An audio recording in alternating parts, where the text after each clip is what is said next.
बिस्मिल्लाहिर्रहमानिर्रहीम। अस्सलामुअलैकुम वरहमतुल्लाहि वबरकातुहू। जी स्टूडेंट्स, आज आपके साथ में फ़िज़िक्स के ओल्ड पेपर्स हैं उनके कुछ क्वेश्चन सामने रखता हूं। मैंने आपके सामने पेपर ही रखा हुआ है, इसको आप देखेंगे तो आपको काफ़ी आइडिया होगा कि किस तरह की चीज़ें पेपर में आ रही हैं।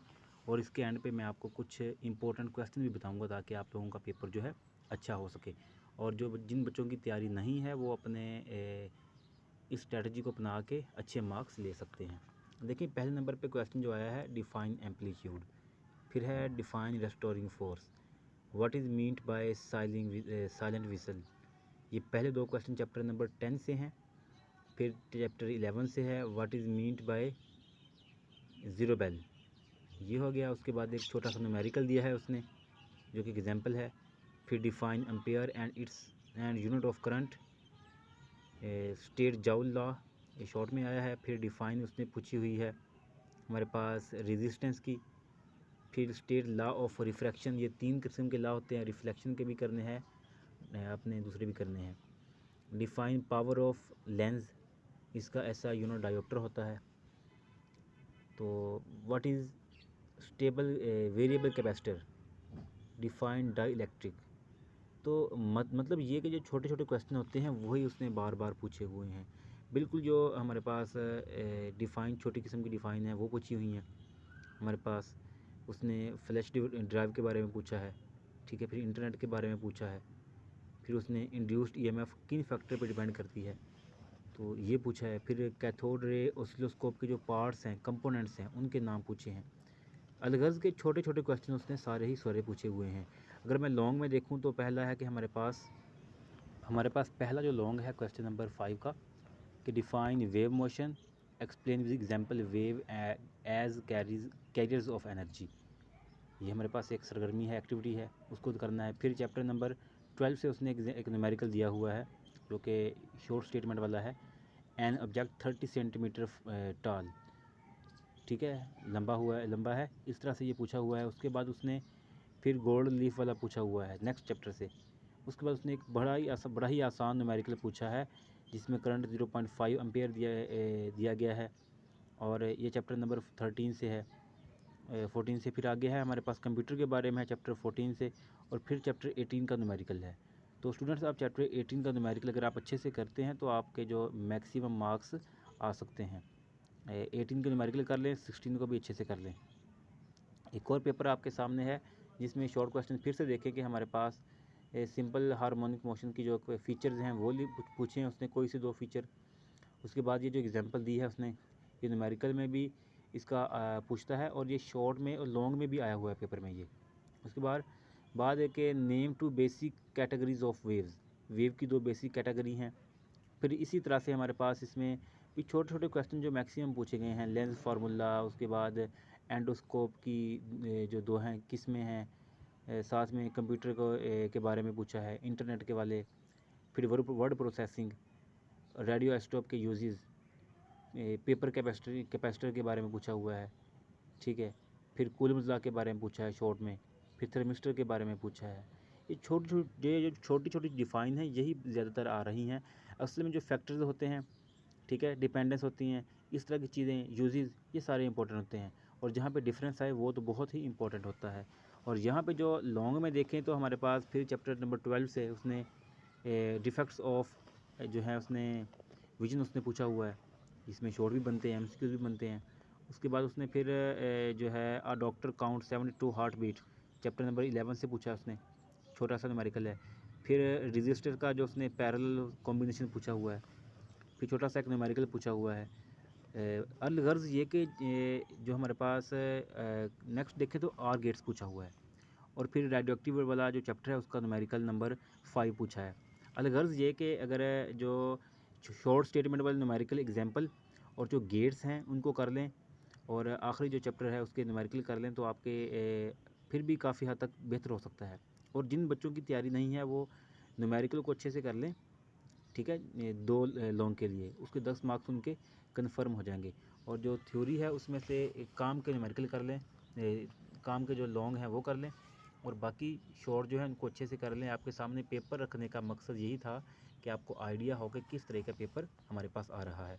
एक और पेपर हमारे पास है इसमें देखें आप कि डैम्प्ड ऑसिलेशन के बारे में पूछा है।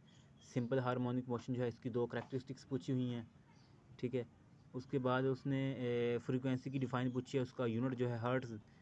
उसके बाद उसने ये पूछे हुए हैं बाकी चीज़ें भी।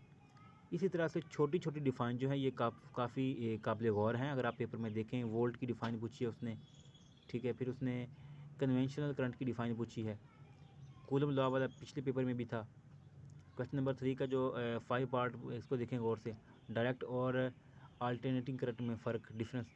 जितने भी डिफरेंस वाले, मैंने पहले बात की, डिफरेंस वाले छोटी छोटी डिफ़ाइन जो हैं, उसके बाद जो फार्मूलाज हैं ये हो गए, ये सारे के सारे इंपॉर्टेंट हैं। और जो गेट्स हमारे पास है वो तो आपने हर हाल में करने हैं, क्योंकि गेट्स में से शॉर्ट क्वेश्चन में भी आ रहे हैं और लॉन्ग में भी तकरीबन हर दफ़ा ही आ जाता है। बाज़ दफ़ा कभी कभार नहीं भी आता, लेकिन मैक्सिमम टाइम जो है लॉन्ग वाला आ जाता है, गेट वाला। और गेट वाले के साथ चैप्टर 18 का कॉम्बिनेशन बहुत देखा गया है।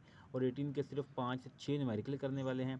पहले 5 कर लें और एक आखिरी, पहले 6 कर लें और एक आखिरी कर लें बस। और एग्जाम्पल इसकी तीनों कर लें तो आपका लॉन्ग अच्छे से हो जाता है। और चैप्टर 1 में भी 4 लॉन्ग हैं, जो 3 लॉन्ग बार बार ही पूछता है वो।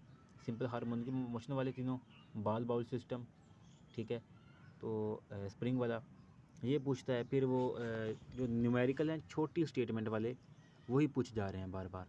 चैप्टर 12 में से बाज़ दफ़ा तो पूरे का पूरा ही लॉन्ग बनता है, लेकिन अक्सर जो उसमें है एक न्यूमेरिकल तो उसमें पेपर में आता है। मैक्सिमम न्यूमेरिकल आता है, थ्योरी कभी कभार आती है उसमें से। इसी तरह से क्वेश्चन नंबर जो 4 शॉर्ट है उसको भी देख लें। और एक और पेपर आपके सामने आ गया है, इसमें देखेंगे चैप्टर 1 से उसने टाइम पीरियड की डिफ़ाइन पूछी है, फिर वेवलेंथ पूछी है। चैप्टर 2 में नेक्स्ट में आया जो अल्ट्रासाउंड के जो यूजेस हैं वो पूछे हैं उसने। फिर बेल की डिफ़ाइन पूछी है, फिर रेडियस ऑफ कर्वेचर के बारे में पूछा है, फिर एंडोस्कोपी क्या होती है, फिर ऑप्टिकल फाइबर के बारे में, फिर इंसुलेटर के बारे में, इंसुलेटर कंडक्टर, इनको अच्छे से देख लेना है। फिर डाइलेक्ट्रिक के बारे में, ठीक है, इलेक्ट्रिक फील्ड इंटेंसिटी, ये जो पेज 75 70 ये जो 75 6 74 ये पेज बड़ा इंपॉर्टेंट है। उसके बाद उसने ईएमएफ के बारे में पूछा हुआ है, फिर सर्किट ब्रेकर के बारे में, नॉन ओमिक मटेरियल के बारे में, ठीक है, पोटेंशियल डिफरेंस के बारे में। ऐसा यूनिट तो आपने अच्छे से करने हैं ना, ये हर दफ़ा ये पूछता है। ये कैपेसिटर के बारे में उसने पूछा हुआ है, ठीक है।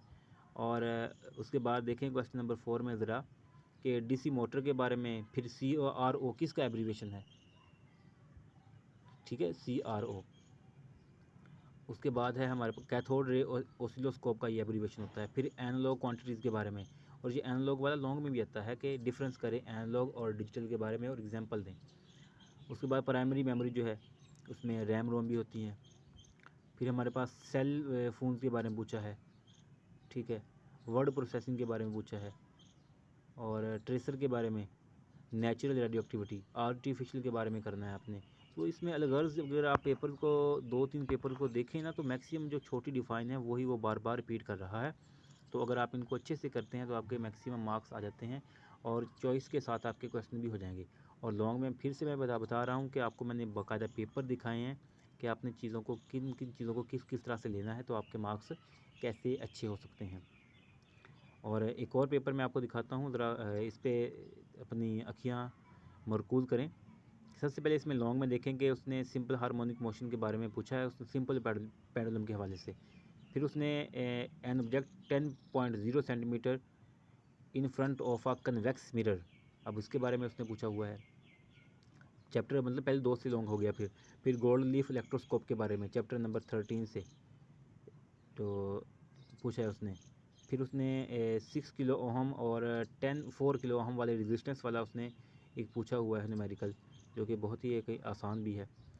फिर चैप्टर नंबर उसने 19 लास्ट से पूछा है उसने कि न्यूक्लियर फिशन के बारे में, और फिर कम्पैक्ट डिस्क के बारे में, और फ्लैश ड्राइव के बारे में पूछा है। बात वही है मेरी करने का मकसद कि आप जो है लॉन्ग में पहले शॉर्ट को अच्छे से कर लें, एमसीक्यूज़ को कर लें, और लॉन्ग में न्यूमेरिकल को पहले करें ताकि आपका 52 मार्क्स का हो जाए। अगर आप थोड़े से वीक हैं तो उसके बाद आप लॉन्ग की तरफ आएँ, और लॉन्ग फेमस हैं, चंद एक कर लें तो वहाँ से आपके हो जाते हैं। चैप्टर 1 से तो आप लोगों ने थ्योरी नहीं छोड़नी, इसमें से अक्सर लॉन्ग आता है। और उसके बाद ये गोल्ड लीफ वाला कूलम लॉ वाला चैप्टर है, इसमें से भी अक्सर लॉन्ग जो है थ्योरी वाला देखा गया है, मैक्सिमम टाइम पेपर में देखा गया है। और इसी तरह से फिर से वो शॉर्ट क्वेश्चन जो आ रहे हैं उनको आप देखेंगे तो आपको काफ़ी चीज़ें क्लियर होंगी। चैप्टर 1 का पहला क्वेश्चन देखें कि डिफाइन मैकेनिकल वेव। अब इसकी दो करेक्टरिस्टिक्स भी हैं और दो टाइप्स भी हैं। फिर हमारे पास एक स्लिंकी में एक वाला न्यूमेरिकल दिया गया है उसने एग्जांपल। फिर हमारे पास पिच के बारे में पूछा गया है, मिसाल पूछी है उसने, ठीक है। और इस तरह से सोनार के बारे में एक क्वेश्चन पेपर में आया था कि व्हाट इज़ सोनार। फिर कैपेसिटर के यूजेस पूछे हैं। फिर एंडोस्कोप के बारे में फिर से पूछा गया है, टोटल इंटरनल रिफ्लेक्शन।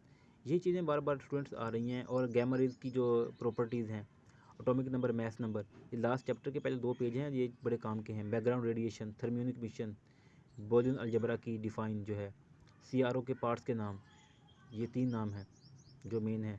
जनरेटर और मोटर में जो डिफरेंस है। फिर इलेक्ट्रोमैग्नेटिक इंडक्शन की डिफ़ाइन है। आई होप कि यहाँ से आपको चीज़ें क्लियर हुई होंगी। उम्मीद करता हूँ कि आपको चीज़ें काफ़ी क्लियर हो जाएंगी। अल्लाह पाक आप सबके का हामी नासिर हो और एग्ज़ाम में कामयाबी अता फरमाए, आमीन सुम्मा आमीन। और इन चीज़ों को अच्छे से कर लें। जो छोटी स्टेटमेंट की डिफ़ाइन है, छोटी डिफ़ाइन वो नहीं छोड़नी, आपने न्यूमेरिकल कर लेने हैं। और काम के जो थोड़े से लॉन्ग हैं, चैप्टर 1 का कर लेना है। उधर से जो है कूलम्स लॉ वाला चैप्टर जो है 13, उसको कर लेना है। चैप्टर नंबर 16 को देख लेना है। अगर आप वीक हैं तो फिर यहाँ से आपके इंशाल्लाह अच्छे से आपका पेपर हो सकता है, तो आप 50+ मार्क्स इजीली ले सकते हैं।